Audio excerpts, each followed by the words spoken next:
Neste momento, através da Câmara Piraí Web TV, passaremos a transmitir ao vivo, diretamente do plenário Ivan Vernon Gomes Torres, a sessão ordinária legislativa da Câmara de Vereadores de Piraí.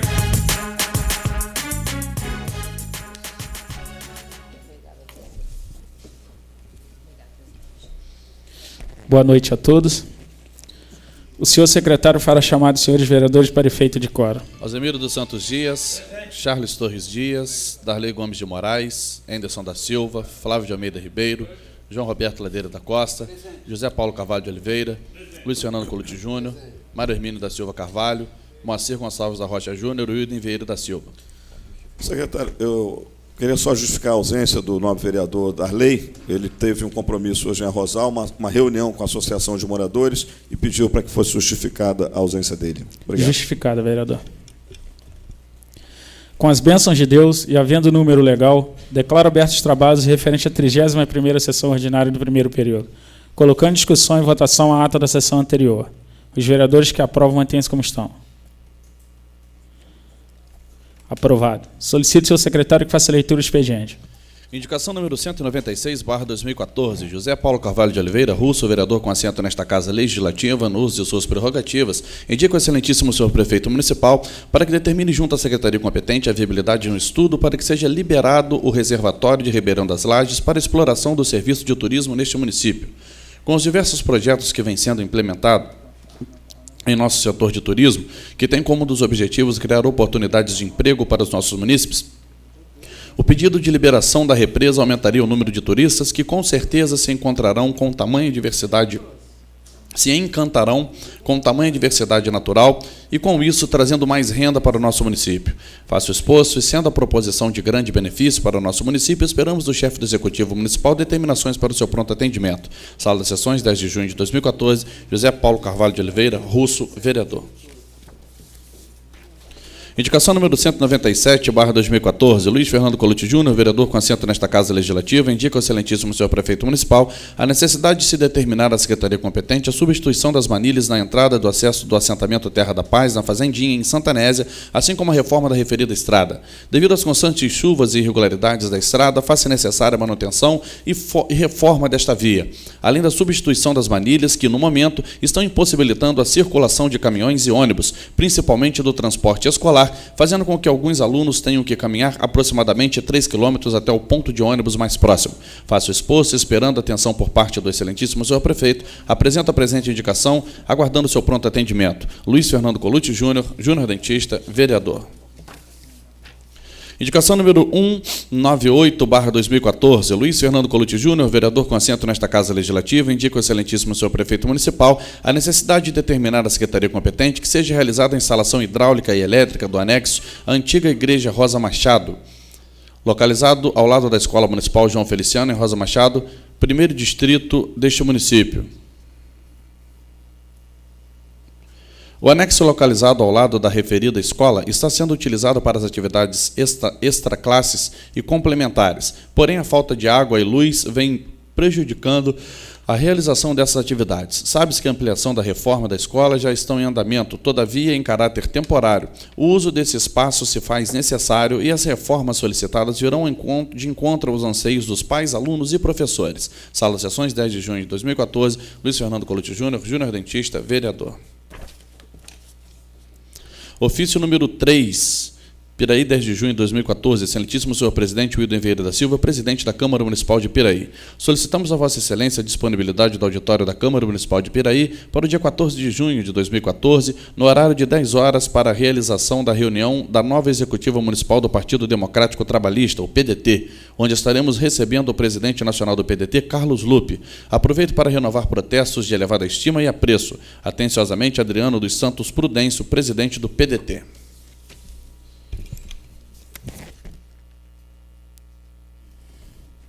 Passaremos para o grande expediente para o uso da palavra em tema livre aos senhores vereadores inscritos na forma regimental pelo tempo máximo de 10 minutos. Com a palavra o vereador Alzemiro.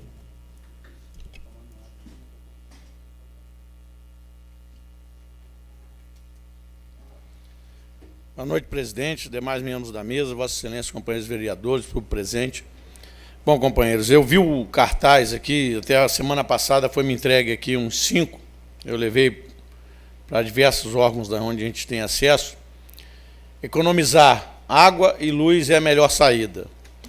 A gente tem observado a crise, a escassez de água hoje é mundial. A gente vive um problema muito sério na Europa, nos Estados Unidos. Chegou aqui agora na metrópole maior do Brasil, que é São Paulo. Problema seríssimo lá do reservatório da Cantareira, que praticamente hoje está zerado. Existem algumas camadas mais profundas um pouco que estão bombeando para ainda tirar alguma água do reservatório da Cantareira para abastecer a maior metrópole brasileira, que é São Paulo.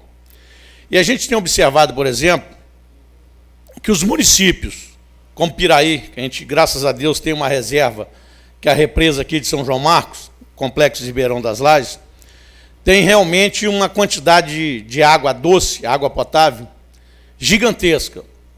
Tem também, que a gente fica notando, o Brasil aqui, a nossa América do Sul, 15% da água do mundo está na região amazônica e mais a bacia do Rio Paraguai.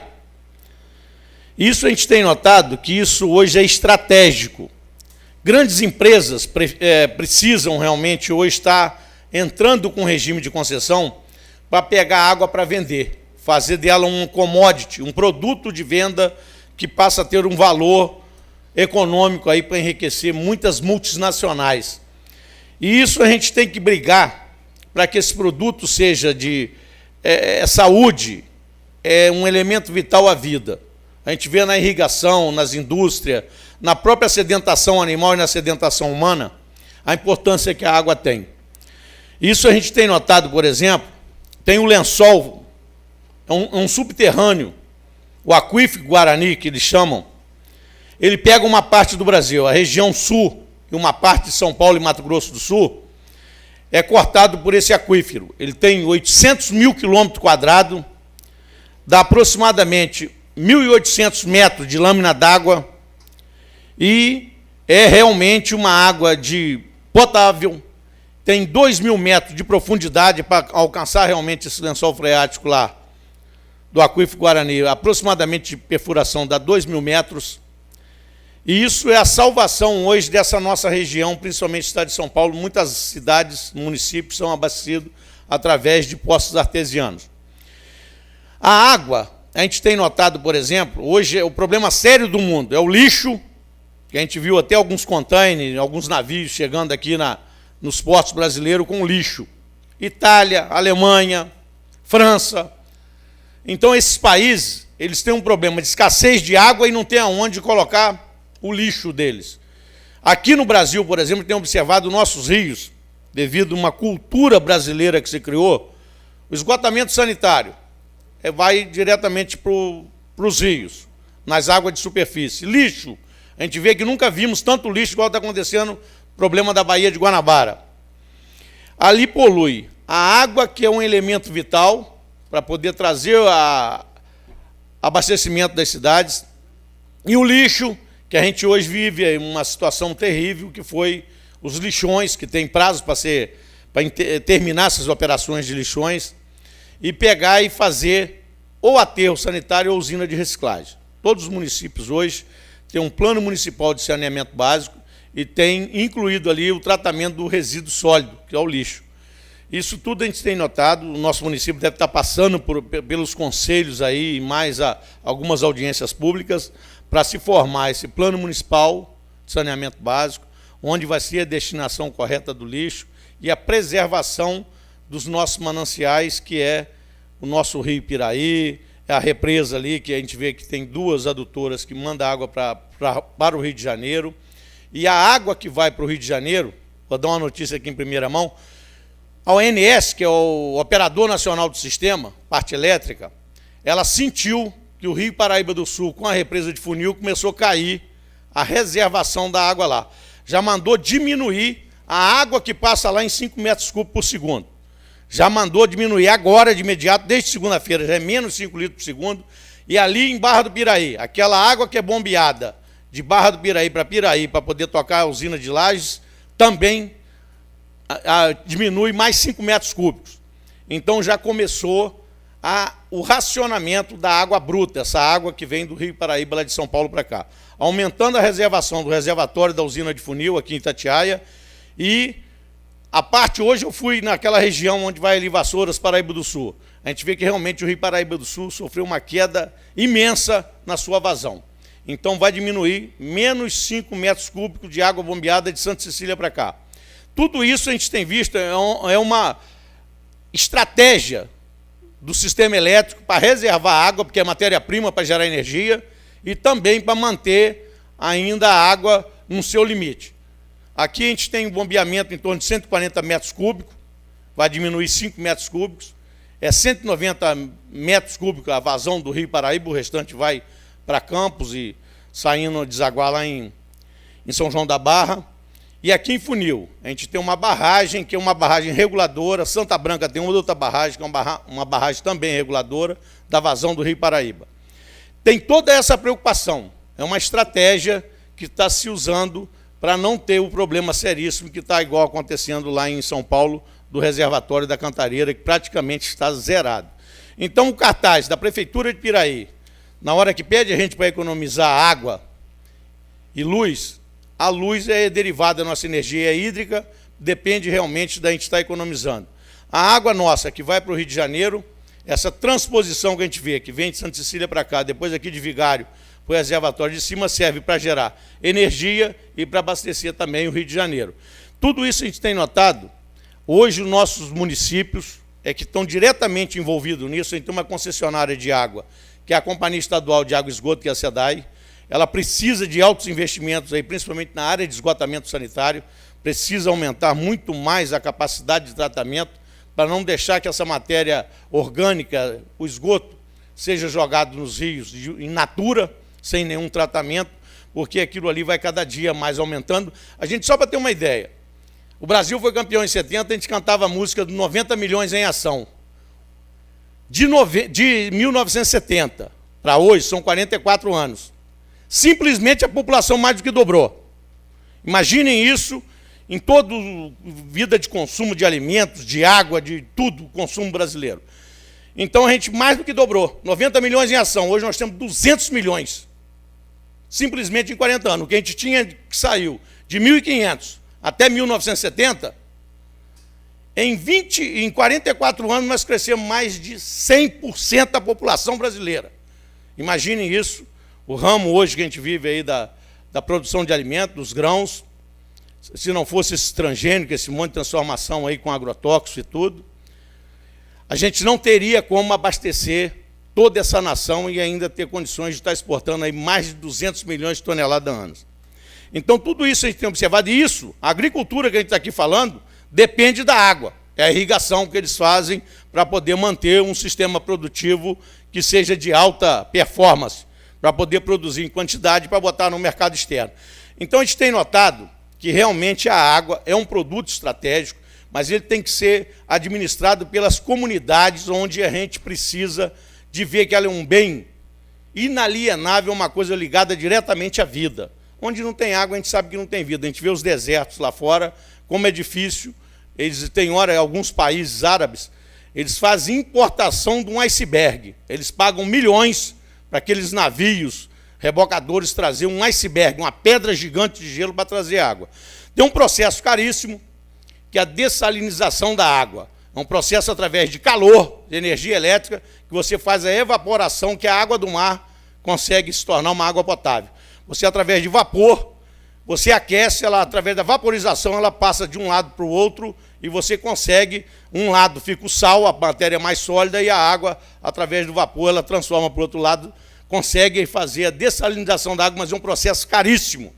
E o mundo hoje carece dessa matéria-prima em toda a Europa Ocidental. O Brasil hoje, em algumas regiões, a gente falava demais sobre o Nordeste, problema seríssimo da seca do Nordeste, aquela imigração gigante que nós tivemos aí nas décadas passadas. Um minuto, vereador. Foi em virtude desse problema sério das secas do Nordeste, que lá realmente eu tive a oportunidade de passar pelo Nordeste, às vezes sendo um dia todo, e você vê que as margens das estradas, a própria vegetação, ela não sobressai devido o problema seríssimo que é a natureza, que castiga demais a falta de chuva, a falta realmente de água. E hoje a gente sabe que se tiver algumas áreas que se fizer investimento da transposição e fizer os poços artesianos, você consegue levar vida, consegue fazer irrigação e produzir de uma maneira bastante consciente, uma maneira sustentável lá no Nordeste também. Então, gente, hoje, eu falando sobre o problema seríssimo, que o nosso Rio Paraíba já começou a administrar o problema da água aí, menos 5 litros por segundo. Na vazão aqui de funil, menos 5 litros por segundo, bombeamento de Santa Cecília para Piraí. Isso aí é uma preocupação enorme. A gente tem que estar trabalhando realmente a nossa conscientização para procurar consumir o mínimo possível desses produtos, que é um produto que vai deixar o mundo inteiro, provavelmente, numa terceira guerra mundial. Obrigado.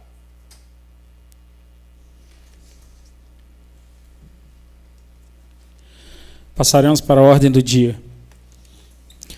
Coloque em segunda discussão e votação o projeto de lei número 13/2014 do vereador João Roberto Ladeira, que cria o projeto Teatro na Escola, na rede pública de ensino do município de Piraí.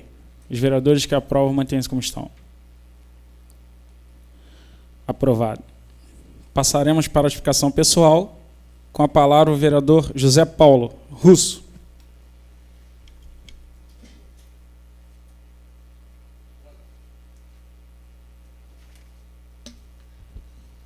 Boa noite, presidente, demais vereadores, público presente. Quero falar da indicação que fiz para transformar a represa São João Marcos em uma área de turismo.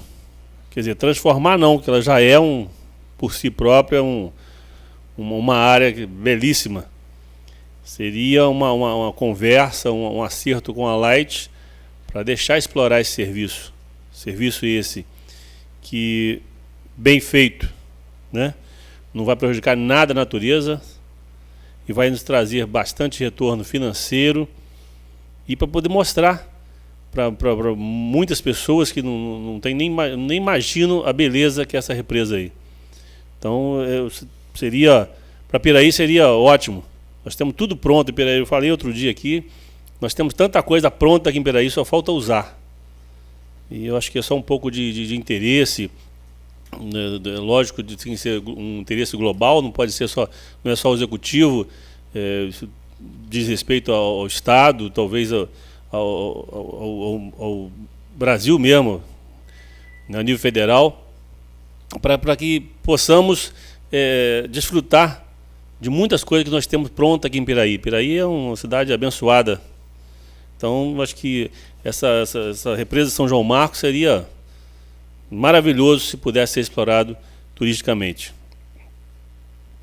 Eu fiz uma indicação junto com todos aqui sobre o canal da cidadania e conversando hoje com o vereador Charles, ele me disse que teve uma conversa com o prefeito e que o secretário de Cultura está dando andamento à coisa. Eu acho que até o Charles depois vai falar melhor sobre isso aí. É bom saber que quando a gente indica, quando a gente pede as coisas aqui, isso está dando andamento. Eu fico feliz por isso. Quero também falar um pouquinho da economia, que o meu amigo Osimiro estava falando aqui. Eu venho batendo há 1 ano e meio de um prédio público em Arrozal, que é o posto de saúde da família lá. Lá simplesmente todas as lâmpadas, exceto a que estão queimadas, ficam acesas 24 horas.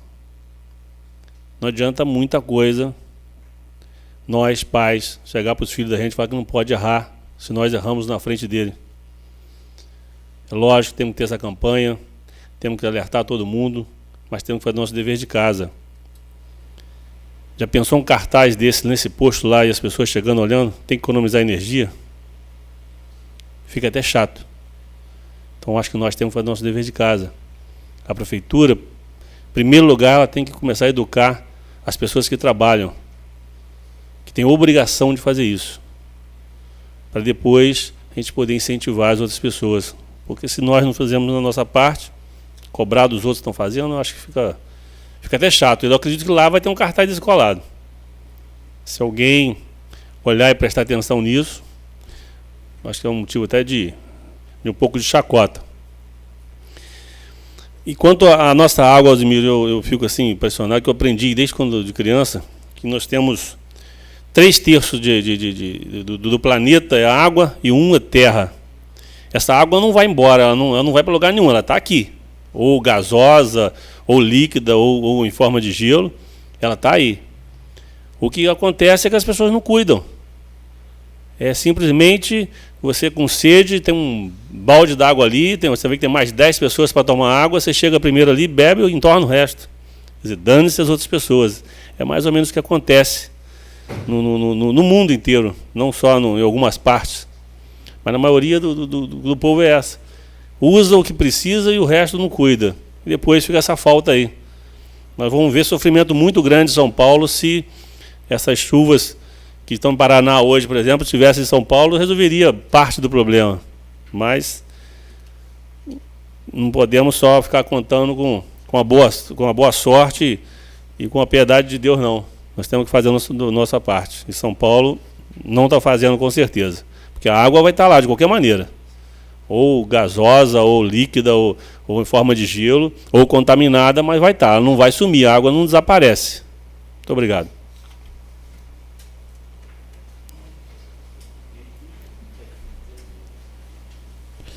Com a palavra o vereador Charles.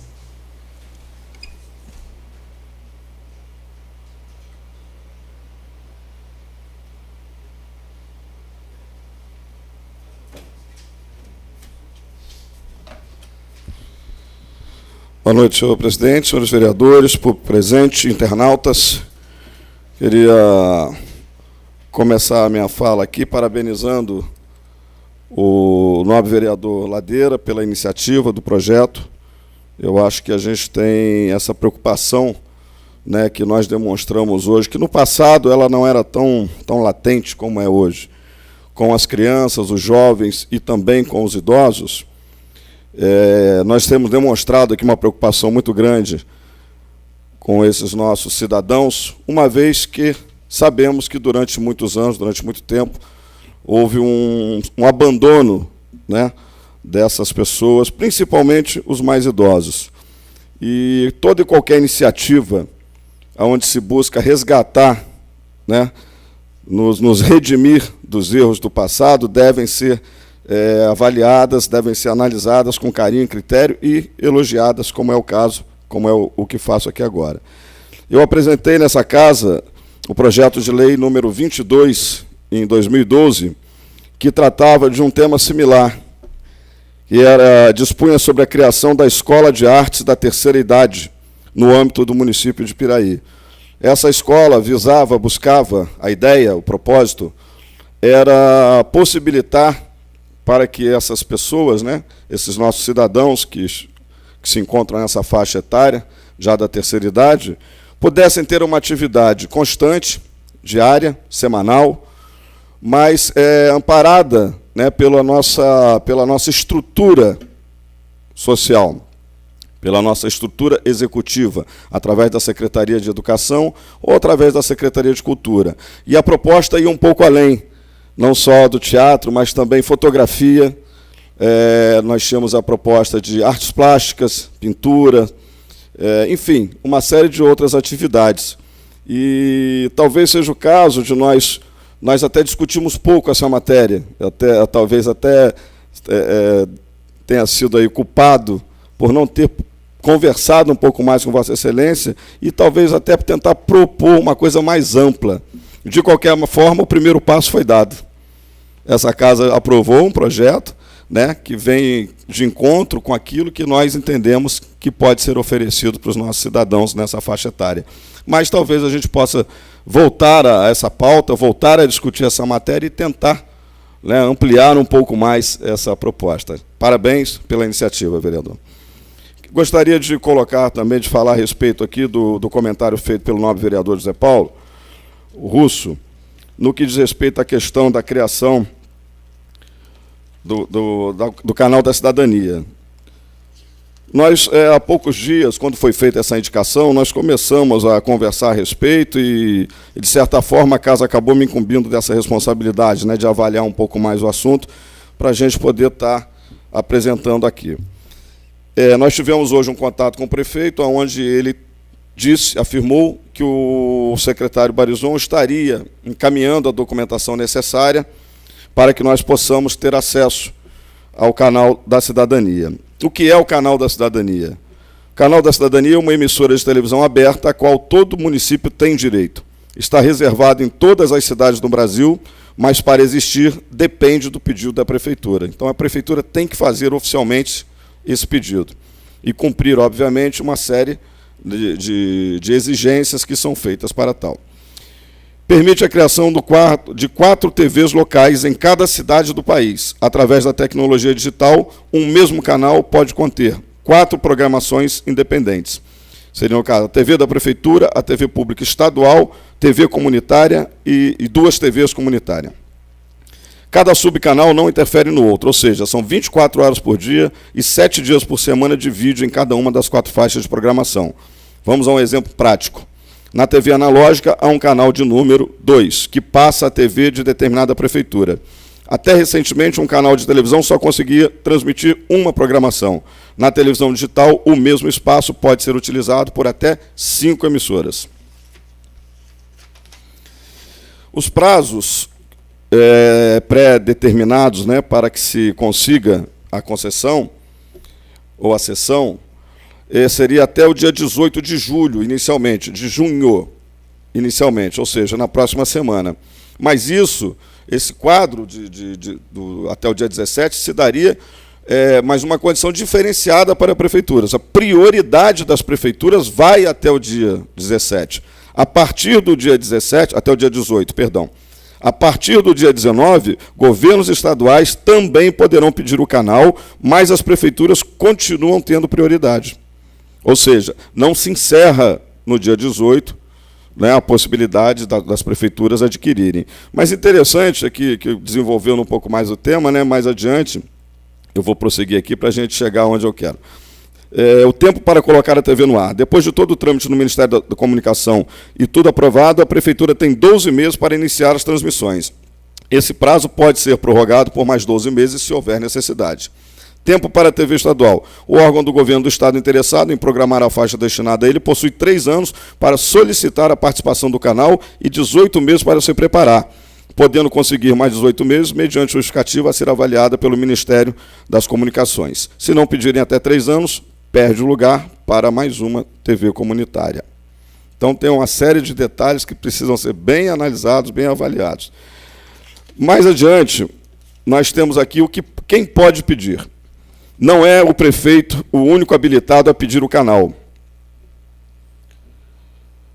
O próprio chefe do Poder Executivo Municipal pode redigir o pedido. Secretário Municipal, não há definição na norma, mas o Ministério utiliza como critério secretarias que tenham relação com as funções do Canal da Cidadania, como comunicação, educação e cultura. No caso, o nosso, pelo que me parece, está sendo encaminhado pela cultura, pelo que eu entendi.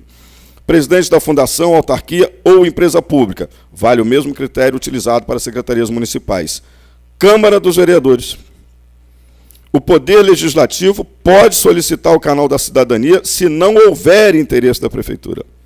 Então, é um detalhe interessante que a gente desconhecia e pesquisando, analisando um pouco mais, nós chegamos aqui a essa informação. Governadores e secretários estaduais segue a mesma ideia do prefeito e secretários municipais. Universidade Estadual, Assembleia Legislativa.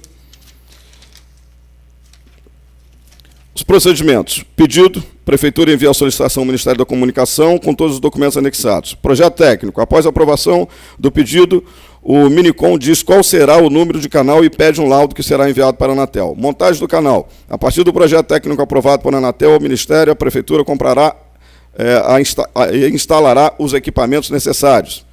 Primeira transmissão. Depois de tudo montado, o Canal da Cidadania entrará no ar no município. E quinto e último, TV estadual e TVs comunitárias. As associações e o órgão público estadual escolhidos para compor o Canal da Cidadania serão divulgados pelo Minicom. E se houver problemas? Em cada uma dessas fases, a equipe do Ministério fará a comunicação com as pendências. Em seu site também publica a situação dos trâmites. Bom, nós vamos chegar agora, talvez, à parte... até fala-se do Conselho, uma criação das obrigações para realizar o pedido do Canal da Cidadania e a criação do Conselho Local. é preciso enviar para o Ministério das Comunicações uma cópia do Diário Oficial do município comprovando a criação deste conselho. Não é simples, né? Então, ainda vou chegar onde eu quero. Pode ser criado o inspecionamento. De qualquer forma, o conselho deve contar com a maioria dos integrantes da sociedade civil. Ou seja, o mínimo de conselheiros deve ser de 3. Um modelo indicado na Conferência Nacional de Comunicação é governo, sociedade civil empresarial, sociedade civil não empresarial, para compor o conselho. Outra possibilidade é apenas indicar a criação do conselho após a instalação do canal da cidadania. Confira o modelo em anexo. Então. Nós chegamos, então, amigos, à questão do projeto técnico. Isso demanda conhecimentos que nós não temos. Nós vamos ter que contratar, nós vamos ter que buscar isso fora. Né? Então, o local da antena, onde ficará localizada a antena, potência do transmissor, qual a potência necessária para levar o sinal com qualidade para toda a extensão do município, direcionamento da antena, definir qual o melhor tipo de antena para a cidade, sendo essa direcionada para o ponto de maior concentração da população.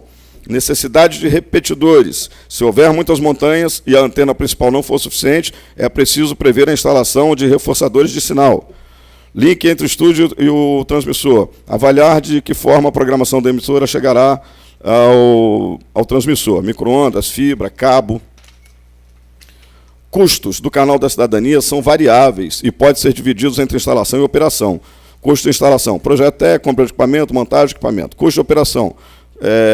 Entendimento positivo, dividir os custos de operação entre técnica e produção. Técnica, energia elétrica, operação de equipamentos, manutenção de equipamentos, licença de software, armazenamento, equipe, produção de conteúdo, filmagem, edição, programação. Custos de instalação. Variáveis. Possui torre própria? É possível compartilhar uma mesma torre do município para diversas antenas de serviços diferentes, TV, rádio, celular?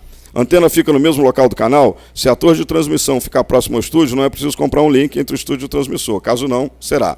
Operador de rede. Através do compartilhamento de infraestrutura, os custos serão reduzidos e a qualidade garantida. Áreas de sombra. Temos muitas aqui.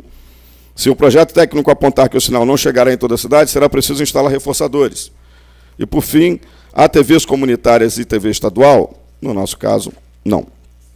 Então, são vários os modelos que podem ser aplicados e adotados para a implantação da TV comunitária. Mas todos eles demandam custos, e não são custos baixos. São custos relativamente altos. Né? Não estou aqui discutindo o retorno que isso vai dar. Né? O investimento vai ser feito e vai nos trazer um retorno, o custo-benefício. Mas existe um investimento inicial que demanda custos relativamente altos. A prefeitura... Bom, não vou passar para os custos. Dentre os modelos, existe um modelo local que, para resumir aqui, projeto, link, mix, transmissor, antena e tal, R$ 668 mil. Custos operador de rede, seria uma outra forma, são maneiras diferentes de se instalar, de se manusear, de se implantar o sistema. E obviamente, eles têm custos diferentes. No custo operador de rede, produto, projeto técnico, link, mix, transmissor e tal, R$ 585 mil, um pouco mais barato. E o custo de operação de serviços, R$ 304 mil. Esses equipamentos, eles envolvem estúdio, playout vídeo, playout gravado, recepção de satélite, recepção enfim. Mas a questão, senhores, que a gente vai analisar, onde a gente vai chegar aqui agora, que eu acho que é um fator bastante interessante e a ser muito discutido pelas prefeituras, é a questão do financiamento e obrigações. Financiamento, publicidade, no caso, é a veiculação nos intervalos de publicidade institucional de empresas privadas e órgãos estatais. Publicidade institucional é conhecida como apoio cultural, ou seja, exibição da marca sem mostrar produtos, preços e condições de pagamento. É muito comum nas propagandas, por exemplo, da Petrobras. Para acessar a publicidade do governo federal, é preciso se adequar às exigências da SECOM, o que é mais fácil através do modelo do operador de rede, pois há uma equipe de profissionais para medir a audiência e comprovar a exibição do anúncio. Uma parte do valor fica com a agência de publicidade. Patrocínio, modelo mais fácil para implementação por não possuir todas as exigências de publicidade oficial. Contribuição à radiodifusão, compartilhar programa com Câmara de Vereadores. Está aqui um outro detalhe, que é possível, né, compartilhar programação com Câmara dos Vereadores. É proibido vender espaço na grade de programação, mas a Câmara dos Vereadores pode contribuir financeiramente para o canal da cidadania a partir de uma parceria que permita a transmissão das sessões legislativas. Hoje nós já temos esse serviço, nós contratamos esse serviço para a exibição, mas ele poderia ser feito em parceria também através da televisão, do canal comunitário. Então, o assunto é bem abrangente, né? Os estudos estão sendo feitos, a solicitação será feita para se adquirir a licença, a autorização, mas eu acho que a gente vai precisar discutir um pouco mais isso aqui, mais detalhadamente, inclusive em parceria com o Executivo, para que a gente possa chegar a um denominador, principalmente em relação a esses custos. Os benefícios, eu sei, eles existirão à medida que o sistema foi implantado, né? Isso é um processo democrático, isso é um processo de evolução democrática, no meu entendimento, mas ele demanda custos, e a gente precisa avaliar com bastante critério. Era isso, senhores. Obrigado.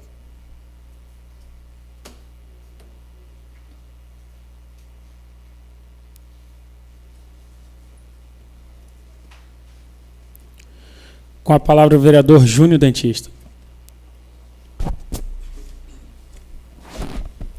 Boa noite, presidente, demais membros da mesa, vereadores, público presente, internautas, funcionários da casa.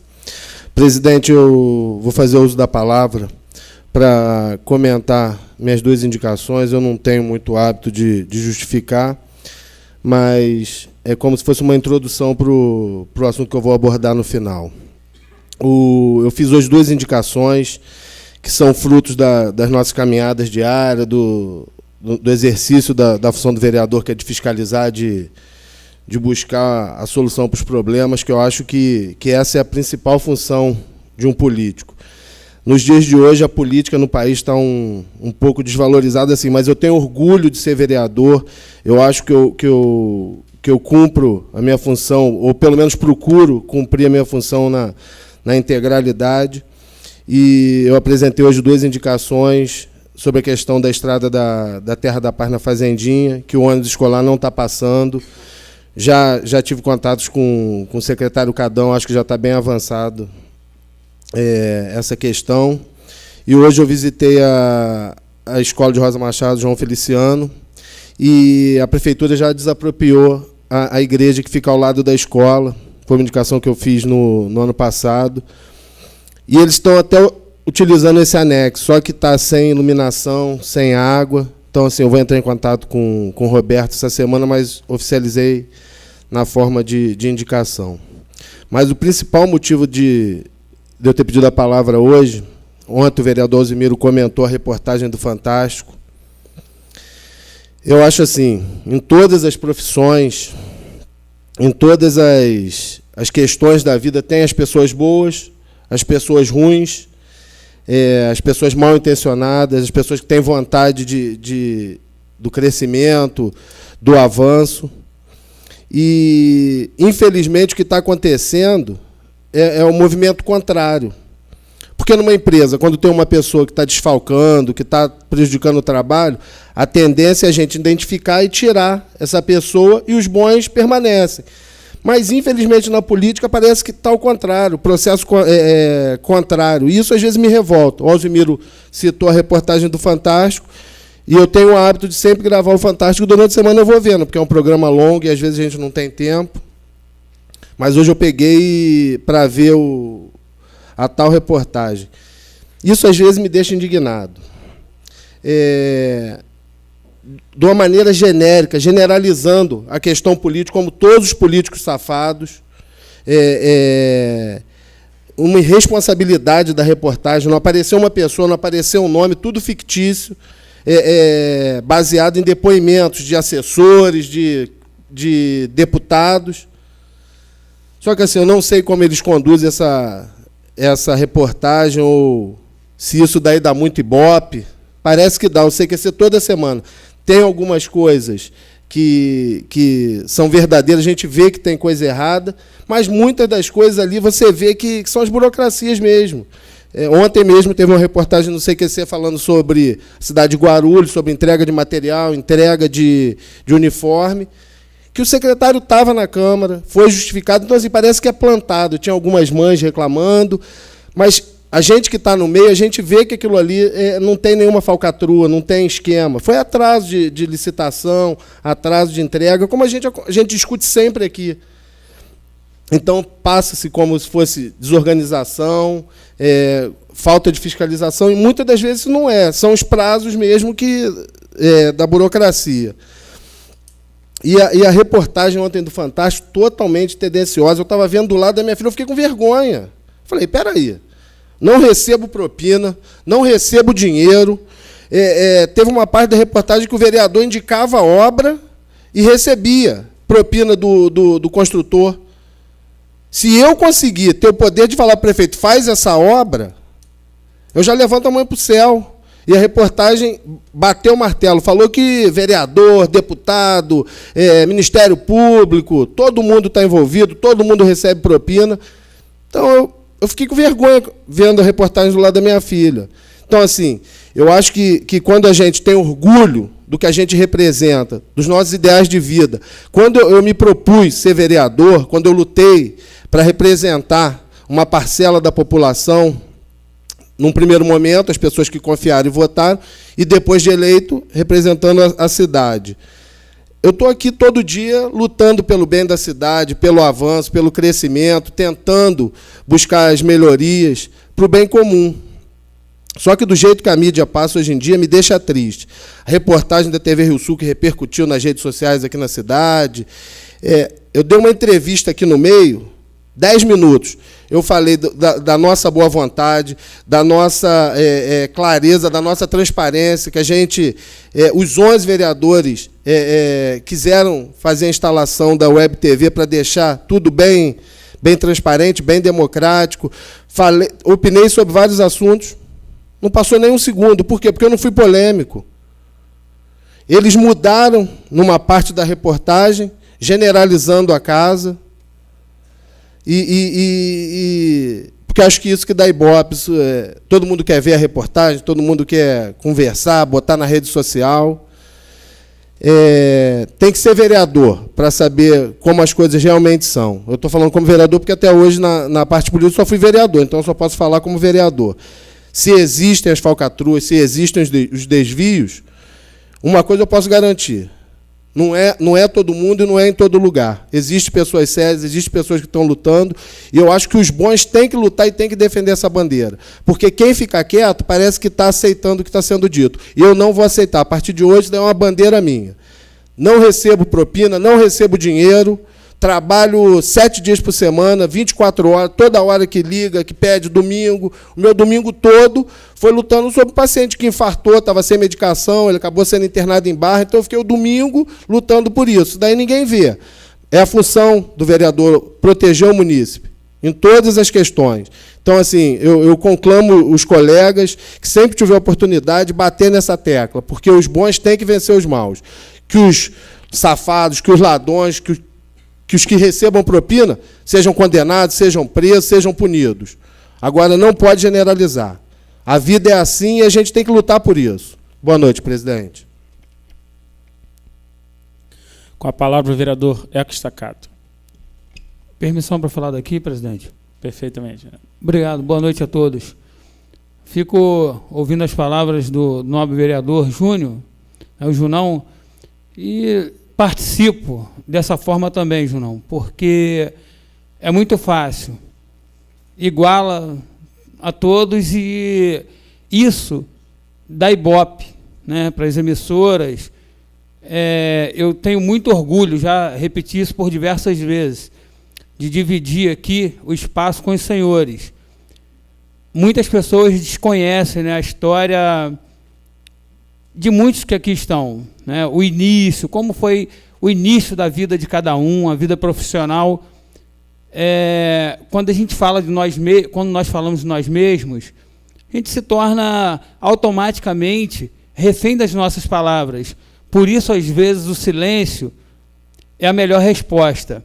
Mas, quando é público, o seu silêncio pode trazer isso que Vossa Excelência disse, né? Uma concordância involuntária. Parece que você participa, porque se você não se defende... Então, nós temos belas histórias aqui dentro, né, de pessoas vencedoras, Tem o caso do Charles, que é um empresário de sucesso, tem o caso do Mário, o caso do Russo, Alzemiro, um profissional exemplar, assim como todos os outros, Ladeira, enfim. Eu também acredito que a minha história é uma história bonita, eu venho do nada, construindo a cada dia, com muito trabalho, muito orgulho, as coisas que tenho. E, infelizmente, a gente não vai conseguir mudar o olhar da mente vazia, desprovida. Infelizmente, muitos repórteres e até pessoas que se utilizam de um determinado veículo, a pessoa vem desprovida de algo que possa construir coisas boas. Então, o sujeito, quando ele não consegue construir, e a sua índole é uma índole duvidosa, ele tem um caráter podre, ele quer desconstruir. Eu vou citar um fato aqui que eu acredito não ser novidade para nenhum dos senhores. Eu cheguei na madrugada de sábado do casamento de um amigo, o Bruno Vidal e a Thalita, e parei meu carro na rua, como poderia ter parado em qualquer outro espaço da rua. E como já estava bem de madrugada, eu falei, vou parar mais próximo de onde eu moro. Estava chovendo, aí saí com a minha filha, minha esposa está grávida, enfim. Eu não preciso citar o nome de ninguém aqui, mas o adjetivo desse sujeito eu posso dizer, é um desocupado, desculpe a expressão, um vadio, que não tem o que fazer, e infelizmente, quando você não tem o que fazer, você procura, naquilo que é infundado, uma razão para você se colocar, para você subsistir, porque quando você não faz nada na sua vida física, no mundo irreal, vamos colocar assim, no mundo virtual, você quer aparecer de alguma forma. Mas eu digo o seguinte, quem é o Eco Staccato? É um rapaz nascido e criado em Piraí, que qualquer pessoa que me conhece, admira o meu trabalho, trabalho com crianças a partir de 4 anos de idade, há muito tempo, nunca tive uma reclamação de um pai sequer. E, então, o desocupado, ele não consegue, nas atividades aqui na Câmara, eu sempre procurei também ser parceiro do município, honrar os votos que recebi. Como o desocupado não acha uma coisa palpável, não acha algo que realmente seja concreto, ele cria, porque a mente vazia, às vezes, é um celeiro para você imaginar besteiras. Enfim, parei o carro e fui embora. Era domingo, eu tenho costume de ficar em casa com a minha esposa, com a minha filha. Para mim está tudo bem. Só que a empresa que está fazendo a pintura da rua, da faixa, reservando as vagas para carga e descarga, para deficientes, enfim, eu parei o carro exatamente onde eles pintaram, uma vaga para deficiente. Só que até quero dar os parabéns para o pessoal da empresa, que foram lá e conseguiram de uma forma muito... Ela é muito profissional, assim, ficou só o espaço das 4 rodas certinho, conseguiram pintar debaixo do carro, enfim. Aí o desocupado foi lá e fez uma foto, colocou na internet e começou. Não, porque o vereador, o fulano de tal. Então a gente fica observando que as pessoas boas, as pessoas que trabalham, que estão ocupadas, produzindo alguma coisa, elas te ligam. Muitas pessoas falaram comigo em particular, olha, não responde não, deixa isso para lá, porque todo mundo sabe, o sujeito que ele não trabalha, ele não produz.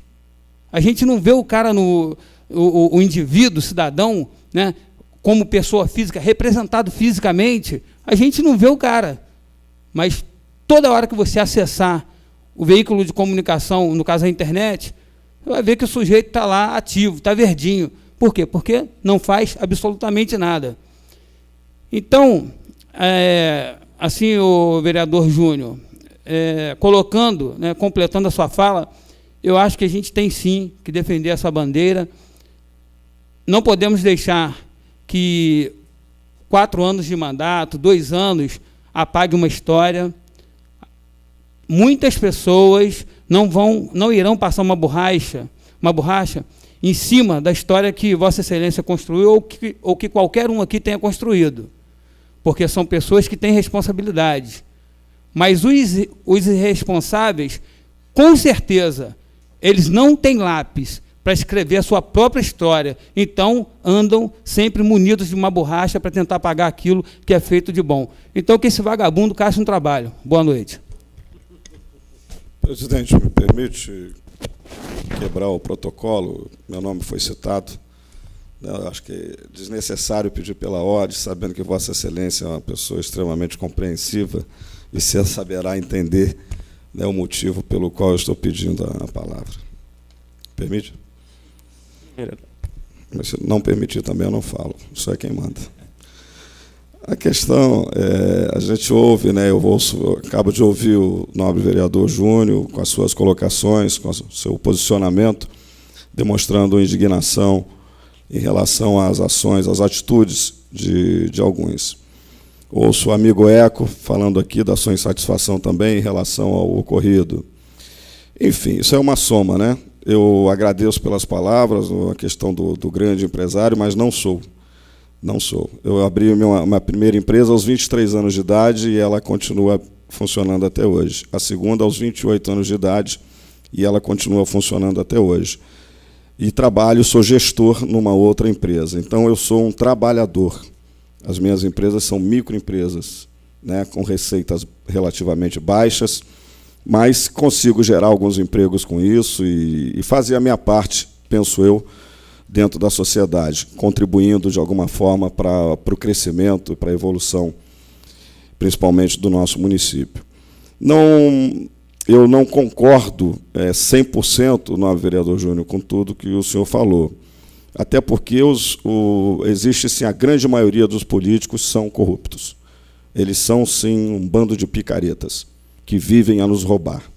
Existe, sim, esquema, existe, sim, um monte de falcatruas que envolve vereadores, secretários, políticos em geral.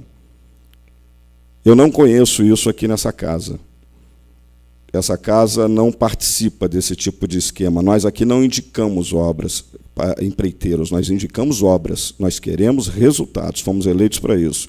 Cobramos, acho até que somos omissos nessa parte, porque cobramos pouco. Acho que erramos, que falhamos, que poderíamos ser muito mais eficientes do que somos. Estou assumindo a minha culpa também. Entendeu? Mas, repito, desconheço qualquer caso de pedido de propina ou de negociação com quem quer que seja, através de secretário, de prefeito ou de empreiteiro. Eu não conheço isso aqui. Então, eu posso concordar com Vossa Excelência, principalmente nesse ponto, né, quando Vossa Excelência diz que essa casa trabalha sério. E trabalha realmente. Se nós cometemos erros, se nós falhamos, é porque somos humanos. Nós precisamos corrigir esses erros, nós precisamos verificar, avaliar, reavaliar talvez algumas das nossas posições para tentarmos dessa forma, no futuro, não cometer mais esses erros. Mas, repito, essa questão de propina, dessas negociatas, não acontece aqui. Até porque, se acontecesse, eu denunciaria. E tenho certeza que qualquer um dos senhores o faria. Não cabe. Nós recebemos, às vezes, informações, algumas pessoas chegam até nós com denúncias. Isso já aconteceu várias vezes comigo. Eu peço que me documentem, me municiem, me apresentem as provas. E eu ofereço a denúncia ao Ministério Público, eu vou às últimas consequências.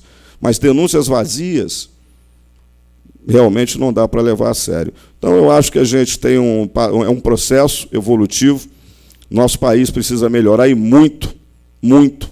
Eu acho que o nosso município, apesar de uma minoria não perceber e não conseguir entender e ver, o nosso município tem dado um grande exemplo para o Brasil, com as últimas administrações que tivemos, Pezão, Tutuca e hoje Luiz Antônio. Nosso município tem oferecido humildemente, porque nós somos pequenos dentro do contexto nação, nós temos dado uma pequena contribuição, mas uma contribuição de demonstração de seriedade, de comprometimento para com a coisa pública. Se os nossos administradores erraram, se o Tutuca errou, se o Pezão errou, se o Luiz Antônio erra, é porque é passivo de erro, o ser humano é. Nós precisamos estar atentos para corrigir esses erros, não permitir que eles continuem acontecendo. A perpetuação, sim, se torna um grande problema. Então, a preocupação existe nessa casa, creio que sei que existe no governo, existiu nos governos passados, E não é à toa que o Luiz Fernando Pezão está onde está hoje, sentado na cadeira maior, ocupando o cargo político maior desse Estado, o cargo de governador. E tenho certeza que, com grande chance, né, ao meu ver, meu entendimento, será o governador a partir de 2015, continuará governador a partir de 2015, porque ele tem argumento, ele tem trabalho, ele tem história. Essas denúncias, a gente já começa da ambulância, dos sanguessugas. Nós compramos uma ambulância mais barato, o preço praticado aqui foi menor do que o preço proposto pela União. Envolveram o nome dele nessa história. É o que está rolando aí, que já vieram me questionar quanto a isso. Não analisam a grandeza do trabalho, das realizações que foram feitas. Nós estamos hoje num quadro ridículo no governo do Estado, onde nós temos candidatos que não têm a menor capacidade para pleitear o que estão pleiteando, sentar na cadeira para governar esse Estado. Políticas denuncistas, como é o caso do seu Garotinho, políticas assistencialistas, como é o caso do seu Garotinho. Nós temos o seu Crivella, que nunca administrou nada na vida, e está lá sendo coordenado, comandado, foi a vida inteira por uma igreja. Nada contra a igreja. Cada um com a sua religião. Mas sabemos que é assim que funciona. Nós temos o Lindenberg, que até hoje não conseguiu mostrar o que veio, fez uma péssima administração em Nova Iguaçu. Está respondendo a vários processos por improbidade administrativa. Não tem competência para gerir, para ser gestor. Talvez seja para legislar, para ter ideias, apresentar propostas, projetos, fiscalizar, mas para ser gestor demonstrou que não tem. Então não há muito o que se discutir. Nós precisamos melhorar o nosso quadro político, nós precisamos educar, como sempre falamos aqui, as nossas crianças, os nossos jovens, para que no futuro reportagens como essa apresentada pelo Fantástico, comentada aqui pelo vereador Zumir e assistida por Vossa Excelência agora, para que essas reportagens percam o seu valor, esse sensacionalismo que é apresentado, porque a mídia explora isso. Mas, para isso, nós temos que eliminar, acabar com a corrupção, porque ela existe. Os políticos roubam merenda, roubam a comida das crianças nas escolas. Ele não pede propina só para o empreiteiro, não. Ele rouba comida de criança. É isso que os nossos políticos fazem, a grande maioria dos nossos políticos. E esse talvez seja o maior quadro, a maior vergonha nacional seja essa. Né? A miséria que nós temos, ainda vivemos, enfrentamos nesse país, né? E com um quadro ridículo desse, com administradores como esse. Então, eu agradeço pela parte, presidente, por o senhor ter concedido o direito de falar, mas eu não podia deixar de corroborar com o nobre colega, mas ressaltar que, infelizmente, o quadro é esse. A grande maioria é de corruptos. Infelizmente, o nosso quadro político é formado por um bando de corruptos. Obrigado. Sob a guarda de Deus, declaro encerrada a sessão, convocando os senhores vereadores para a próxima sessão, dia 16 de junho do corrente ano, na hora regimental.